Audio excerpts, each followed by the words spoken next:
If this is your first time ever watching a video on this channel and you came to me looking for a lengthy, in-depth discussion of absolutely everything that happened on this show, then go to the search option on YouTube, type in WWE Raw Review 8/27, 2017, and go watch somebody damn else. Because I'm not going to waste my time this week talking about crap that doesn't matter. The people that know, the people that have already taken the plunge and hashtag subscribe or die to this channel, just like you should, have come to me to talk about the things that matter, of which there were quite a few things on this show that actually mattered. They want some fire. They want some passion in the belly. And by God, they're going to get it. Now, it just feels like I'm missing something. What could it be? Oh, dear Lord, what could it be? I mean, I'm looking good. I feel good. I smell all right. What is it?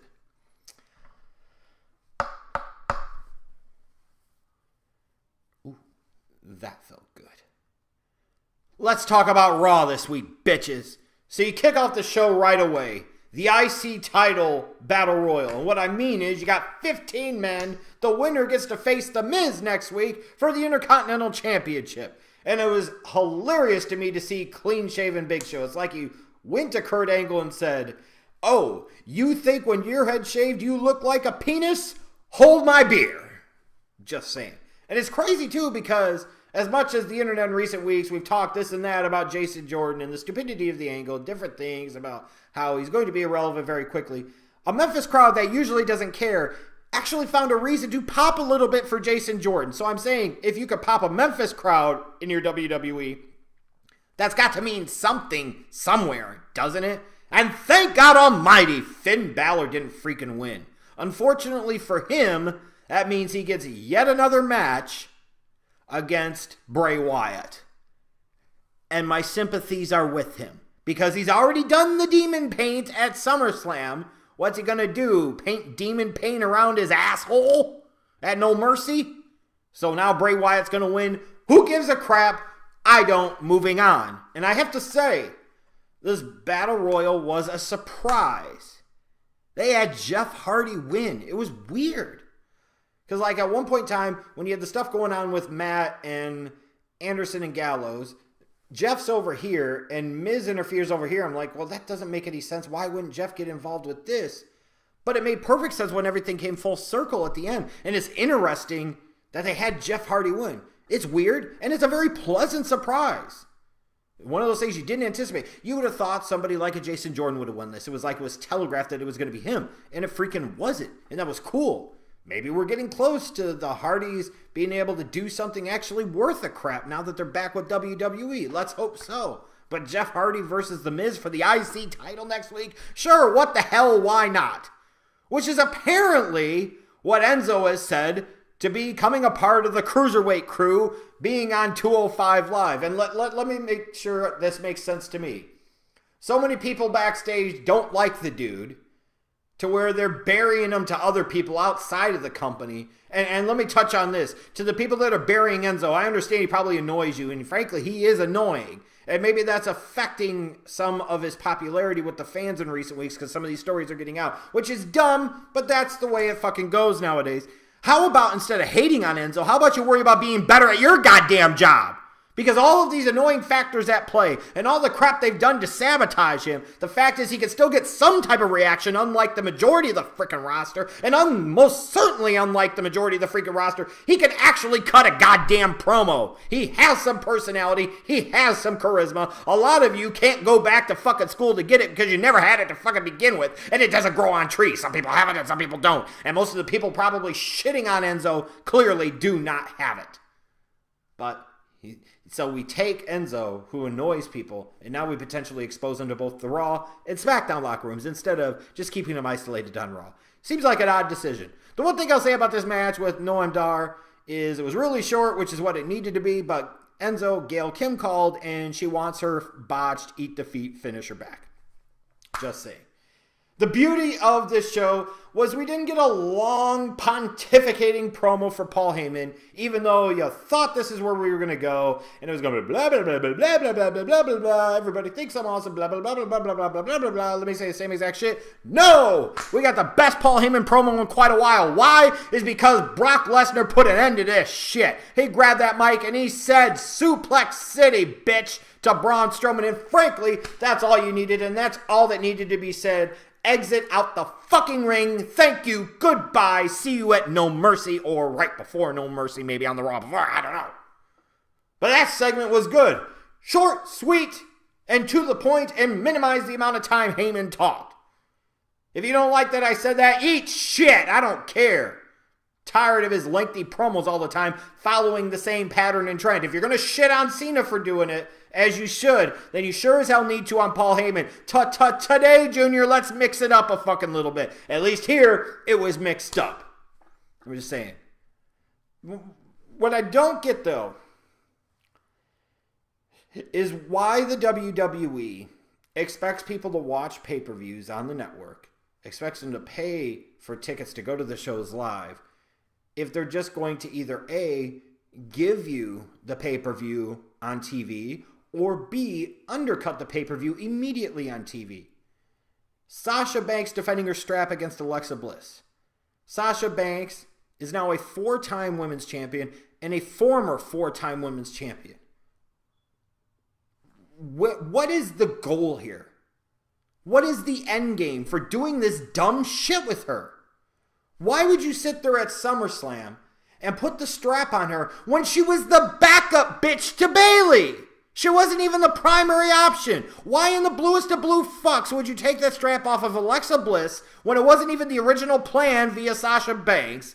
You didn't need to. You didn't have to. You shouldn't have. Even during No Mercy, you're sitting there running this creepy Harley Quinn crap with freaking Alexa Bliss. So now you have her drop the strap at SummerSlam just so that way we come back here on Raw 8 days later and Alexa's getting the belt right fucking back. This hot potato shit of the belt is for the fucking Russos. This is ridiculous. And to sit there and say, well, after the match was over, you got the crap of Nia Jackson. She pulled the old freaking Batista. We're going to drop her on her back, bitches. You could have done that shit at SummerSlam after Alexa fucking won. You could have had Nia Jax interfere. You could have just had her come out and celebrate afterwards and then done it.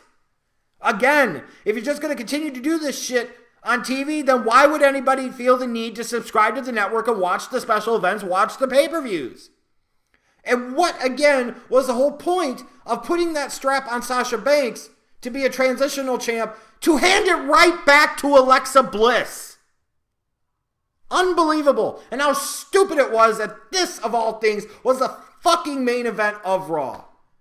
Just all types of dumb and idiotic. There was no purpose, no point on Sasha even winning that fucking belt in the first place, let alone you have her win it and then her first title defense again, she loses it again. If you're trying to tell me you're making a story out of that, well, you need to rip up the fucking book because your story sucks. Unbelievable. And then the big story, which again didn't even main event because ultimately Cena fans have got to get to bed by 9:30. And I'm not just talking about the ones that are still in school. I'm talking about the adult ones that used to be the fucking kid ones that still live at home with their mommy and maybe their daddy, but in most cases probably just their mommy. The big John Cena and Roman Reigns face-off. As I'm watching this the whole time, I'm just thinking to myself, how stupid it is for this company to throw this out there so soon. And you already have Braun versus Brock at No Mercy. You've already got your main event. You've already got your big match. Why would you feel the need to throw this on a secondary pay-per-view? Why wouldn't we even at least wait until Survivor Series, where this match could actually main event? Let alone, God forbid, we have the patience to give this program the proper platform it deserves, whether you like it or not, which is WrestleMania. Even if you're not interested, even if you hate both of these freaking clowns, the simple fact of the matter is, from a purely business standpoint, Who in the hell thinks that this is a better idea to include this for No Mercy as opposed to WrestleMania? From a creative standpoint, it makes more sense to let it simmer and build slowly and get to it come WrestleMania. This is a big freaking deal. This is one of the few monster money matches this company has left. And watching this whole segment the whole time just reinforced how ridiculous it was that we already have a contract signing and we technically aren't even in September yet, and No Mercy's almost 4 goddamn weeks away. And then you gotta have a tag match afterwards. Give me a break. And of course, so many people, because they're blinded by their Roman hate, both fair and not so fair, are talking about how badly Cena buried Roman on the mic and he's shooting and... Oh my God, these are the same people that think that Punk went out there and cut 100% shoot 6 years ago with his pipe bomb. If you don't think that was a work shoot, you're a moron. Vince is not putting anything on TV by design, just like this segment was by design to do specific things for specific reasons. He's not putting it out there and not having it scripted or planned out to some degree. So Cena didn't go off the reservation. Cena didn't start shooting. This is all one big work shoot, and it's mostly bullshit. Because it's easy for one guy to look better than the other guy, when frankly the one guy in Cena is intentionally given better material. He's given more time to talk. He's given more freedom to talk. He's given more creative license to work with what he has to say. And that's not even to say that Roman didn't say some good things. But frankly, we're at this point now where we're talking about who's burying who in a fucking work shoot. Give me a fucking break. And all these years later, it's still about John. Like, even this whole segment, I'm just watching it. Cena's the one teeing it up. Cena's the one setting the plate. Cena's the one that wants this. They're presenting it like this is all about Cena. That Cena came over to Raw because he wants to have this match. And just all this other dumb shit. And the way the whole promo is segmented out. You're trying to make Roman look bad. And while sure, some people get their absolute jollies off of this, whatever, fine. The fact is, the dude just beat The Undertaker at WrestleMania. He's main evented, what, 3 straight WrestleManias now? You don't sabotage that type of guy. He's not a golden goose, grant you, like a Hogan in Austin or a Rock. He's more like a Grey Gander, okay? But he's your replacement. He's your Cena 2.0, if you will. And you most certainly as fuck would never put Cena in this type of situation, because even a decade ago, Cena was delivering the same barbs and getting the same type of advantages naturally built in to make himself look better that he's still getting fucking today as the part-time 2-pump chump. So while it's easy to get sucked in for the hardcore fans and talk about how this was a great promo segment because it was a fucking work shoot, the laziest type of promo you can fucking cut, the simple fact of the matter is it pisses me off in a way, because after all these years, it's still about the 40-year-old fucking flat top fucking wannabe John Cena. And it's not even at the right time.